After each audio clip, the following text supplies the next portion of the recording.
નમસ્કાર, હું આસ્થા તિવારી અને આપ જોઈ રહ્યા છો જનાદેશ ન્યૂઝ। નજર કરીએ આજના મુખ્ય સમાચારો પર। શરૂઆત સુરતથી કરીએ તો સુરતના આપના કોર્પોરેટર વિપુલ સુહાગિયા સામે એસીબીમાં નોંધાઈ છે ફરિયાદ। કોર્પોરેટર વિપુલ સુહાગિયાની કરવામાં આવી છે ધરપકડ। થોડા સમય પહેલા પુણા વિસ્તારમાં પાર્કિંગ બાબતે પૈસાની માંગણી કરવામાં આવતી હતી। એસએમસીના પાર્કિંગમાં કોન્ટ્રાક્ટર પાસે માંગ્યા હતા રૂપિયા। સુરત એસીબી દ્વારા હાલ તો કોર્પોરેટરની ધરપકડ કરવામાં આવી છે, જેને લઈને ભાજપાના ધારાસભ્ય કુમાર કાનાણીએ પણ ગંભીર આક્ષેપો કર્યા છે। કાકા, આમ આદમી પાર્ટીના બે કોર્પોરેટર વિરુદ્ધ ફરિયાદ થઈ છે ને એકની ધરપકડ થઈ છે। આમ આદમી પાર્ટી એ હવે તોડ પાર્ટી બની ચૂકી છે, કારણ કે જેનો નેતા અરવિંદ કેજરીવાલ, એના ધારાસભ્યો, અનેક નેતાઓ, એના મુખ્ય નેતાઓ ભ્રષ્ટાચારના કેસમાં જેલ ભોગવી ચૂક્યા છે, જેલમાં છે। તો આ તો એના કોર્પોરેટરો છે। આખી પાર્ટી ભ્રષ્ટાચારથી ખતબદે છે। દુઃખ તો એ વાતનું છે કે વરાછાની જનતાએ એના પર ભરોસો મૂકી વિશ્વાસ કરી અને મત આપ્યા હતા। ઈમાનદાર પાર્ટી તરીકે એને મત માંગ્યા હતા અને આજે ભ્રષ્ટાચારમાં ગળાડૂબ છે। મને તો આશ્ચર્ય એ વાત ન થાય, આ પાર્કિંગની બાબત જે છે એમાં 10-11 લાખના ભ્રષ્ટાચારની વાત આવી છે, પરંતુ લોકોની જે અમારી પાસે ફરિયાદો આવે છે, શાકભાજીનો લારી હોય એની પાસે 50 રૂપિયા છોડતા નથી। 50 રૂપિયા રોજ એના માણસો નીકળી પડે છે, રોજ સાંજે 50 રૂપિયા લારીને આપી જ દેવાના।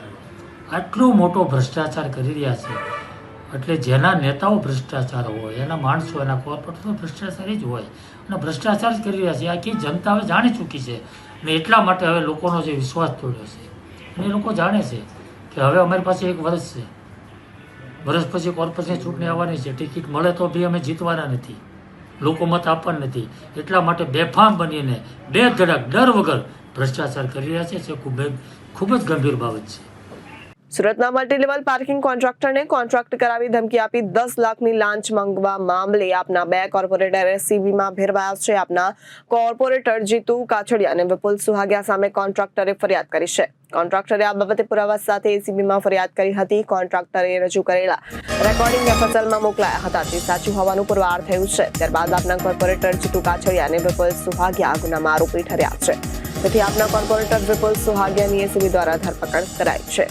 કોર્પોરેટરની ધરપકડ કરવામાં આવી છે, કયા ગુના હેઠળ ધરપકડ થઈ, કયા પક્ષનો આ કોર્પોરેટર છે અને આખો મામલો શું હતો? સુરત શહેર મહાનગરપાલિકા દ્વારા લોકોની સુવિધા માટે મગોબ ગામની સીમના ટીપી સ્કીમ નંબર 88માં multi level pay and parking બનાવવામાં આવેલ હતું। આ પે એન્ડ પાર્કિંગની બાજુમાં એ જ બિલ્ડિંગમાં સબ્જી માર્કેટ માટેની એક જગ્યાની પણ ફાળવણી કરવામાં આવેલ હતી। પુણા વોર્ડના 2 કોર્પોરેટર જીતુભાઈ પાંચાભાઈ કાછડિયા અને વિપુલભાઈ વસરામભાઈ સુહાગિયા, આ બંને આ પે એન્ડ પાર્કના સ્થળની મુલાકાત લીધેલી અને એ મુલાકાત દરમિયાન તેઓએ આ જે પે એન્ડ પાર્કનો જે કોન્ટ્રાક્ટ આપવામાં આવેલો તેના કોન્ટ્રાક્ટરને બોલાવી અને તેઓએ વેજીટેબલ માર્કેટની જગ્યામાં દબાણ કરેલું છે, જેથી તેઓને ધમકી આપેલી કે જો તેઓ આ વિશે પોતાને અમુક રકમ નહીં આપે તો તેઓ તેમની વિરુદ્ધ રજૂઆત કરી અને કોર્પોરેશનથી આ વેજીટેબલ માર્કેટમાં દબાણ કર્યું છે તેમ જણાવી અને તેઓનો કોન્ટ્રાક્ટ રદ કરાવશે તે પ્રમાણે જણાવેલું અને શરૂઆતમાં રૂપિયા 11 લાખની માંગણી કરેલી। ત્યારબાદ ઠેકેદાર, કોન્ટ્રાક્ટર અને કોર્પોરેટર વચ્ચે મિટિંગ થયેલી, જેમાં આ બંને કોર્પોરેટરોએ રૂપિયા 10 લાખ લેવાનું રકઝકના અંતે નક્કી કરેલું। આ સમગ્ર વાતચીતનું કોન્ટ્રાક્ટર દ્વારા ઓડિયો રેકોર્ડિંગ કરી લેવામાં આવેલું અને કોન્ટ્રાક્ટર આ રકમ આપવા માંગતા ન હોય તેઓએ એસીબીની વડી કચેરી એટલે કે આ કચેરીનો સંપર્ક કરી અને અરજી આપેલી અને આ સાથેના જે રેકોર્ડિંગ હતું તેની સીડી આપેલી। જે સીડીનું સુરત એકમ દ્વારા એફએસએલ ખાતે પરીક્ષણ કરાવતા નો ટેમ્પરિંગ સર્ટિફિકેટ આપવામાં આવેલું, જેના આધારે ત્યારબાદ આ બંને કોર્પોરેટર અને જે કોન્ટ્રાક્ટર હતા એમનો વોઇસ સ્પેક્ટ્રોગ્રાફી ટેસ્ટ કરાવવામાં આવેલા જેમાં આ વોઇસ સ્પેક્ટ્રોગ્રાફી ટેસ્ટ જે હતા એ તેઓના જ હોવાનું વાતને સમર્થન FSL દ્વારા પ્રાપ્ત થયેલું. આમ જે વૈજ્ઞાનિક ઢબે તપાસ કરવામાં આવી તેમાં પુરાવાઓ પ્રાપ્ત થતાં આ બંને કોર્પોરેટર વિરુદ્ધ ₹10 લાખની માંગણીનો ગુનો સુરત શહેર ACB પોલીસ સ્ટેશનના પોલીસ ઇન્સ્પેક્ટર કલ્પેશ ધડુકે ગઈકાલ રોજ નોંધાવેલ છે અને આ ફરિયાદ આધારે બંને કોર્પોરેટરની શોધખોળ કરતા વિપુલ વસરામભાઈ સુહાગિયા કોર્પોરેટર છે તેઓની ધરપકડ કરવામાં આવેલી છે. ફરારસી કોણ છે સર? આ જે ફરાર છે એ કોર્પોરેટર જીતુભાઈ ઉર્ફે જીતેન્દ્ર પાસાભાઈ કાછડિયા છે અને આ બંને કોર્પોરેટરો પૂર્ણા વોર્ડના આપ પાર્ટીમાંથી ચૂંટાયેલા કોર્પોરેટર છે. સાહેબ, હવે કઈ દિશામાં તપાસ થશે? આ તપાસમાં હવે જે કોઈ અન્ય કોઈ સંડોવાયેલા હશે તો તેઓની પણ ધરપકડ કરવામાં આવશે અને આ જે નાણાં માંગ્યા છે એ સિવાય તેઓએ અન્ય કોઈ પાસેથી આ પ્રકારે નાણાં પડાવેલા છે કેમ તે અંગે ઊંડી તપાસ કરવામાં આવશે. મિલકતની તપાસ થશે? આ બંને છે એ પદાધિકારીઓ છે જેથી તેઓની અપ્રમાણસર મિલકતની તપાસ માટે તો હાલ કોઈ નિર્ણય લેવાયો નથી, પરંતુ તેઓએ અન્ય કોઈ પાસેથી આ રીતે નાણાં લીધેલા હશે તો તે અંગેની તપાસ ચોક્કસ કરવામાં આવશે. કયા પક્ષના બંને કોર્પોરેટર છે ને કેટલા ટર્મથી ચાલુ છે? આ બંને કોર્પોરેટરો આપ પાર્ટીના છે અને બંને કોર્પોરેટર પ્રથમવાર ચૂંટાયેલા છે. Okay sir, Hindi. ઉપરવાસમાં ભારે વરસાદને લઈ કોઝવેની સપાટીમાં વધારો થયો છે. કોઝવેની સપાટી 8.25 થી વધી 9 મીટર પહોંચી છે. કોઝવેની સપાટીમાં વધારો થતા તાપી નદી બંને કાંઠે વહેતી થઈ છે. ઉપરવાસમાં ભારે વરસાદને લઈ પાણી છોડાતા કોઝવેની સપાટીમાં વધારો થયો છે. છેલ્લા ઘણા સમયથી કોઝવે લોકોના અવરજવર માટે પણ બંધ કરાયો છે. ફરી એકવાર એકી સાથે જે 4 જેટલી સિસ્ટમો છે તે સક્રિય થઈ છે અને તેના કારણે જે પ્રમાણેની સ્થિતિ સર્જાય છે કે ફરી એકવાર વરસાદી માહોલ અને ધોધમાર વરસાદની સ્થિતિ છે તે સર્જાય છે અને ખાસ કરીને દક્ષિણ ગુજરાતમાં જે રીતે ઉપરવાસમાં સતત પડી રહેલ વરસાદ છેલ્લા 24 કલાકથી અનરાધાર વરસાદ પડી રહ્યો છે અને તેને જ કારણે જે છે તે ઉકાઈ ડેમમાં જળ સપાટી વધી હતી અને પાણી છોડવાની ફરજ પડી છે. ત્યારે આ પ્રમાણે જોઈ શકાય છે તાપીનું જે રૌદ્ર સ્વરૂપ હોય તે રીતનો નજારો અહીં આ તાપી કિનારે જોવા મળી રહ્યો છે અને આ વિયર કમ કોઝવેનો જે આ નજારો છે જોઈ શકાય છે કે જે પ્રમાણે ઘસમસતો પાણીનો પ્રવાહ ફરી એકવાર તાપી મૈયામાં વહેતો નજરે પડી રહ્યો છે અને કેટલાક નીચાણવાળા વિસ્તારોને એલર્ટ પણ કરી દેવામાં આવે છે.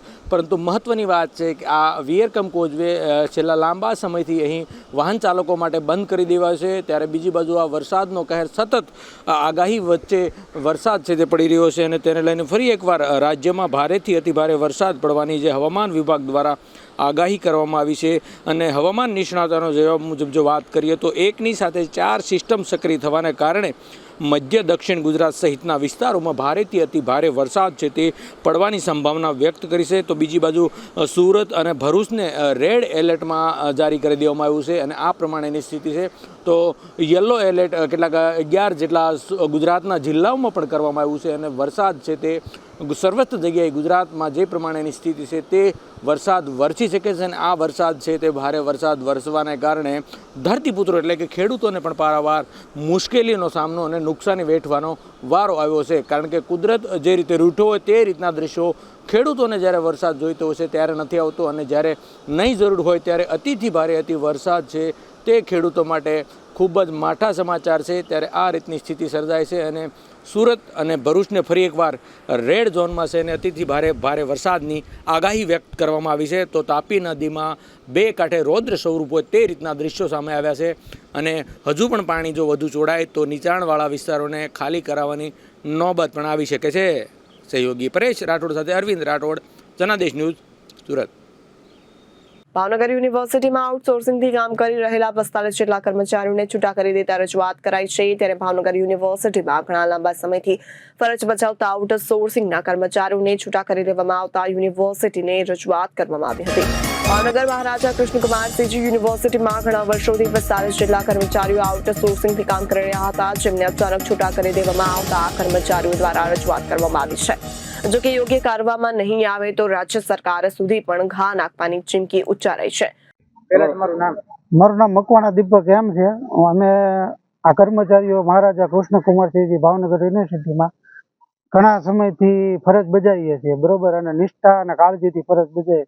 અમારા કોઈ કર્મચારીનો કોઈ પણ જાતનો એક દોરાવા પણ વાંક નથી છતાંય અમને કોઈ પણ કારણો વગર 1 તારીખથી છૂટા કરી દેવામાં આવ્યા છે. બરોબર, જાજા ભાગના દલિત સમુદાયના છે, અમે શોષિત વર્ગના છીએ. અમને સતત માનસિક ટેન્શન આપીને હેરાન કરીને સતત અમને હાવ છૂટા કરી દીધા અને હેરાનગતિ છે. કોઈ અત્યારે અમારું સાંભળતું નથી.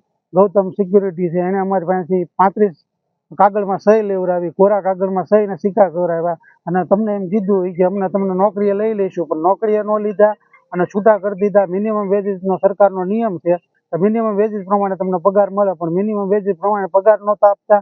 9,000નો પગારની વાત હતી, છતાંય અમે એની સાથે એગ્રી થયા, પણ છતાંય તો અમને 45 જણાને છૂટા કરી દેવામાં આવ્યા. દિવાળી જેવો તહેવાર છે, અમને કોઈ અગાઉ 1 દિવસ કે 24 કલાક પહેલા જાણ નથી કરી. સીધા સવારે જ ફોન કર્યો કે ભાઈ તમારે નથી આવવાનું કાલે. એ અમારી માથે ફોન તો કોઈ પણ જાતનો આવ્યો જ નથી અને અમને માનસિક ટેન્શનમાં અત્યારે બધા આવી ગયા છે અને સતત બધા ચિંતામાં છે કે આ બધાનું થશે. દિવાળી જેવો તહેવાર માથે છે અને સરકાર તો રોજગારી આપવા માટે બેઠી છે, તો આ સરકારની એક કચેરી જ છે ને એમાં મેં વર્ષોથી રોજગારી મેળવી છે, તો અમને છૂટા કરવાનો કોઈ અર્થ જ નથી. અંદાજે કેટલાને છૂટા કર્યા? અંદાજે 45 જણાને છૂટા કર્યા છે. 45 જણાને હાવ ફોન જ નથી કર્યો કે તમે આવો નોકરીએ. તમારું નામ? મારું નામ ચાવડા મહેશ બેચરભાઈ છે. અમે યુનિવર્સિટીની માલિકમાં નોકરી ઘણા વર્ષોથી પ્યુનમાં નોકરી કરીએ છીએ અને અમને એમ કહેવામાં આવ્યું હતું કે તમે 1 મહિનો તમારું જોવામાં આવશે, તમે નોકરી કરો અને જો અમને એમ લાગશે કે આ લોકો નોકરી બરોબર નથી કરતા તો આવતા મહિને અમને રિજેક્ટ કરવામાં આવશે. અમને કાગળિયામાં સાઇન કરાવી છે, બધા કાગળિયામાં અંગૂઠા દેવડાવ્યા છે. પછી એમને સવારના પરમાં અમે એની ઓફિસે ગયા એટલે એમ કીધું કે આવતીકાલથી તમને ફોન આવ્યો હતો કે નથી આવ્યો સાહેબ, કે તો તમે ઘરે રહ્યો. એટલે એમને એમ કીધું કે હવે બેરોજગાર, ટૂંકમાં અત્યારે અમે દિવાળી જેવો ટાઈમ છે, હવે અત્યારે દિવાળી જેવો ટાઈમ છે, અમે કઈ રીતે હવે અમે અમારું ભરણ પોષણ કરી શકીએ. આ રીતનું અમને ગૌતમ સિક્યુરિટી એમ કીધું કે હવે આજથી તમે છૂટા. નકર એમને ટાઈમ દેવો જોઈએ કે 1 મહિનો ભરવો જોઈએ. અમારું કામ ન ગમે તો અમે કદાચ કરી શકીએ કે અમારું કામ નથી ગમ્યું તો અમને કદાચ છૂટા કરી શકે. હવે એમને અમારું કામ નથી જોયું અને કંઈ નથી કર્યું તો અમને તાત્કાલિક છૂટા કરવામાં આવ્યા છે. પેલ ગાર્ડનમાં એક શખ્સે ઘૂસીને પથ્થરોના ઘા ઝીકી સિક્યોરિટી ગાર્ડની ઓફિસના કાચ તોડી ફોડી નાખ્યા છે. ભાવનગરમાં પાનવાડી વિસ્તારમાં આવેલ પેલ ગાર્ડનમાં એક વ્યક્તિ દ્વારા પથ્થરના ઘા કરી તોડફોડ કરી હોવાનું સામે આવી રહ્યું છે. ત્યારે ગાર્ડનમાં સિક્યોરિટી ગાર્ડની ઓફિસમાં એક વ્યક્તિએ પથ્થરોના ઘા કરી કાચ તોડી નાખ્યા હોવાની ઘટના બનવા પામી હતી. જેને લઈને સિક્યોરિટી ગાર્ડે પોલીસને જાણ કરતા પોલીસ કાફલો પેલ ગાર્ડન ખાતે દોડી ગયો અને તપાસ હાથ ધરી છે. ત્યારે સિક્યોરિટી ગાર્ડે બનેલા બનાવ અંગે ગેલેક્સી મીડિયા સમક્ષ વાત કરી હતી. પંજાબના પ્રખ્યાત એવા સિંગર એપી ધિલોનના ઘરની બહાર ફાયરિંગનો વિડીયો સામે આવ્યો છે.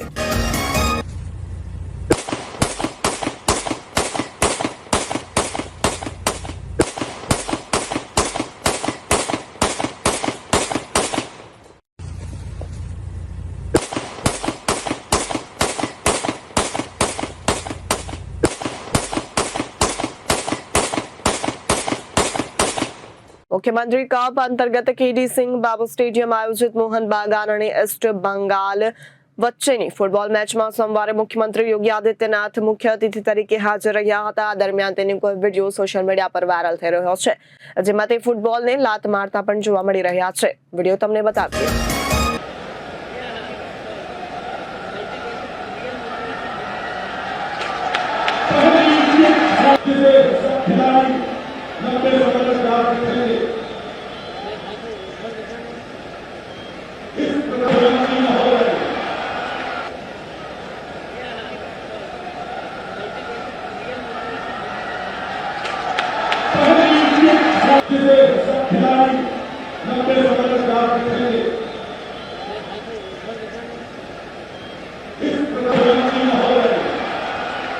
રાજસ્થાન તરફ નજર કરીએ તો રાજસ્થાનના બાડમેરમાં IAFનું ફાઇટર પ્લેન ક્રેશ થયું છે. એવું કહેવામાં આવી રહ્યું છે કે ઓલાનીક ઓકાની ધાની પાસે પ્લેન ક્રેશ થયું છે. માહિતી મળતાની સાથે જ નગાડા પોલીસ સ્ટેશન ઘટના સ્થળ પર પહોંચી ગયું છે. હાલ તો ફાઇટર પ્લેન MiG-29 છે.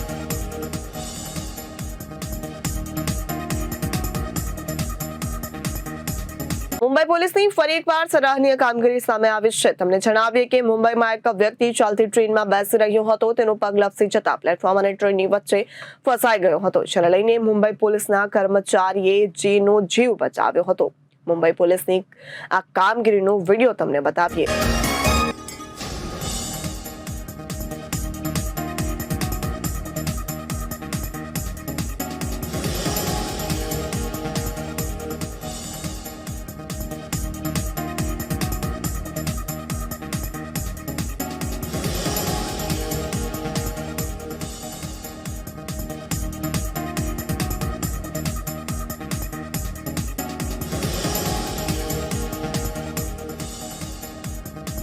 પીએમ મોદીએ બ્રુનેઈની ઐતિહાસિક મુલાકાતે રવાના થયા છે. પીએમ મોદી સિંગાપોર પણ જશે. સાથે સાથે મંગળવારે સવારે બ્રુનેઈ અને સિંગાપોરની સરકારી મુલાકાતે રવાના થયા છે. ત્યારે પીએમ મોદી સુલતાન હાજી હસનલ બોલિકિયાના આમંત્રણ પર 3-4 સપ્ટેમ્બરે બ્રુનેઈ જશે. ભારતીય વડાપ્રધાનની તે દેશની આ પ્રથમ દ્વિપક્ષીય મુલાકાત હશે.